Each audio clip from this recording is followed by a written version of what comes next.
शिक्षा की transfer posting की प्रक्रिया बिहार में सरकार की बनाई नीतियों पर ही चलेगी। ऐसी जानकारी जनसुनवाई में शिक्षा मंत्री सुनील कुमार ने दिया है।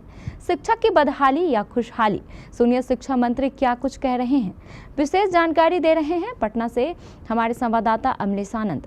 नमस्कार, आप देख रहे हैं केवीसी न्यूज़। मैं हूं अमलेश आनंद। देखिए, आज जनता दल यूनाइटेड के जो प्रदेश कार्यालय है यहाँ प्रत्येक दिन जन सुनवाई का कार्यक्रम होता है। जिस विभाग के जो मंत्री हैं वो जनता की समस्याओं को सुनते हैं। इसी क्रम में आज शिक्षा मंत्री सुनील कुमार ने भी जनता की समस्या को सुना और जनता की समस्या का समाधान करते हुए उन्होंने आश्वासन दिया है कि जिस तरह की भी शिकायत या कोई संबंधित बात होगी उसका हम निराकरण करेंगे। साथ ही सुनील कुमार ने एक बड़ा वक्तव्य दिया है, कहा है कि जिस तरह से ट्रांसफ़र पोस्टिंग की बात चल रही थी और उसमें हम अभी कामयाब हो चुके हैं। पहले भी हमने कहा था कि ट्रांसफ़र पोस्टिंग की जिस जगह जो नीति है सरकार की उसके अनुरूप काम होगा। क्या कुछ कह रहे हैं शिक्षा मंत्री सुनील कुमार, ज़रा सुनिए।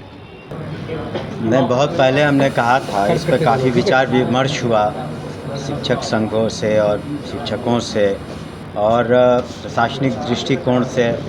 हर मुद्दे को नज़र रखते हुए जो भी शिक्षक हैं वो तो अपने ज़िले में ही रहेंगे। और हम लोगों ने बार बार यही कहा है, जो महिलाएं हैं पंचायत के बाहर हैं और जो पुरुष हैं लेकिन सब डिवीज़न के बाहर और उसी ज़िले में। और दूसरी बात यह है कि जो husband wife government servant teacher हैं या फिर कोई असाध्य रोग से पीड़ित हैं तो उन लोगों को चॉइस की पोस्टिंग दी जाएगी। तो इससे अधिकांश जो शिक्षक हैं मेरे ख्याल से संतुष्ट हैं। लेकिन हर संगठन में और हर महकमे में कुछ लोग होते हैं कि वो कमियां निकालते हैं, त्रुटियां निकालते हैं।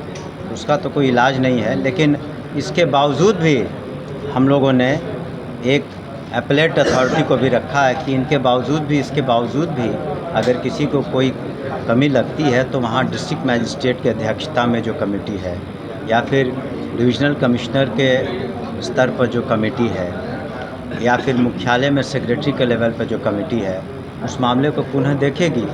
तो हम लोगों ने काफ़ी उदार रखा है इस ट्रांसफ़र पॉलिसी को। और अन्य जो भी सुविधाएं हैं हम लोग कोशिश कर रहे हैं कि शिक्षा विभाग को दें। और हम लोग का शिक्षकों का या विभाग का सभी का तो फोकस ये होना चाहिए कि हम लोग पढ़ाई कैसी करवाते हैं, पढ़ाई की गुणवत्ता कितनी है, सिलेबस क्या है, रिज़ल्ट्स क्या आते हैं, हमारे बच्चों का भविष्य क्या है, उनका प्लेसमेंट क्या है। तो इन सब बातों पर ज़्यादा गौर करना चाहिए। और 100% सेटिस्फैक्शन तो किसी भी पॉलिसी से किसी को नहीं होता है।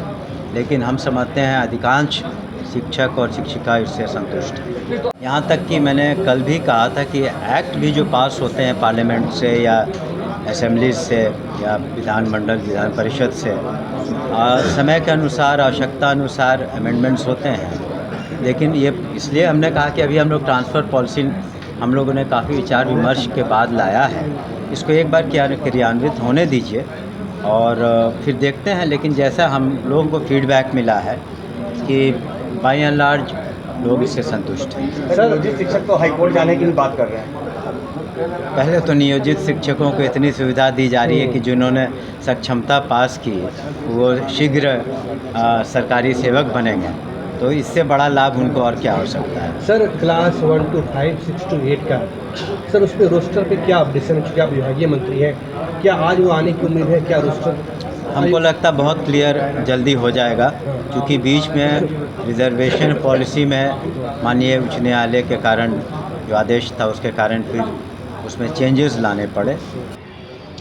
तो आपने सुना, सुनील कुमार ने कहा कि ट्रांसफ़र पोस्टिंग में जो महिलाएं हैं वो पंचायत के बाहर कर सकती है वो अपना काम, और जो पुरुष हैं वो जो है सो अपने सब डिवीज़न के बाहर हो सकता है। इनके साथ साथ उन्होंने कहा कि जो असाध्य रोग से पीड़ित हैं उन पर भी हम लोगों ने काम किया है। मुख्यमंत्री नीतीश कुमार का वो धन्यवाद किया है कि नीतीश कुमार ने हर लोगों को, हर विभाग के के कर्मियों को एक साथ जोड़ करके काम करने का काम करते हैं और इसमें अब शिक्षकों के बीच या शिक्षक संघों के बीच किसी तरह का मतभेद या किसी तरह की द्वेष की बात नहीं है और सरकार उनके हित की हमेशा बात करते रहते हैं।